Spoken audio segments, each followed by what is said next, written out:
Hi, ఎక్కడికి వచ్చినాం? So ఇలా బిట్టు బర్త్డే కాబట్టి మళ్ళీ ఒకటి నేను రేపు ఇంటికి వెళ్ళిపోతున్నా. సో నాకు మస్తు బాధ అనిపిస్తుంది మీ ఇద్దరు నిడిచిపెట్టి పోవడైతే. ఎప్పటికైనా కూడా అసలు బాయ్స్ తిరుగుతారు బయట ఎక్కువ, కానీ గర్ల్స్ లో కూడా ఇంత మంచి బాండ్ ఉండాలంటే అది కష్టం.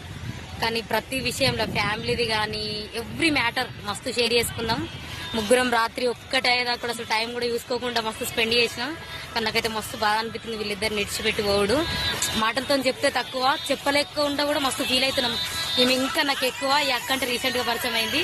కానీ మా ఇద్దరు బాండ్ మేము చిన్నప్పటి నుంచి ఉన్నది వేరు. ఈ ముంబైకి వచ్చిన తర్వాత ఎక్కువ క్లోజ్ అయినాం. మాటలతో చెప్పుకుంటే నిజంగా మస్తు తక్కువ. ఆమె రోజు ఎంత సఫర్ అవుతుంది, నేను పోతున్నానంటే నేను ఎంత అదవుతున్నానో అది మాకు తెలుసు. కానీ మస్తు అంటే మస్తు బాధ అనిపిస్తుంది. సో మిస్ యూ ఘోరంగా అనిపిస్తుంది నాకైతే. So thank you. నాకు మస్తు బాగా అనిపిస్తుంది ఏడితే. అసలు నిజంగా ఫ్రెండ్స్ ఇంత ట్రూగా ఉంటారు అని చెప్పి అయితే ఎక్కడ కూడా ఉన్నారు, లేరని కాదు, కానీ మనకు దొరుకుడు మన అదృష్టం. అది మస్తు ఏడుతుంది ఆమె అయితే. ఆమె బాధపడితే నాకు అసలు పోవాలని కూడా అనిపించలే. కానీ సిచ్యువేషన్ ఎట్లుంది అని అంటే ఫ్యామిలీ పెళ్ళి అయింది అని అంటే ఇంట్లో కూడా చూసుకోవాలి కదా. సో నేనైతే పోతున్నా. వీడియో వేసి చూపించడం అవసరమా అని కూడా అనిపించచ్చు కొందరికి.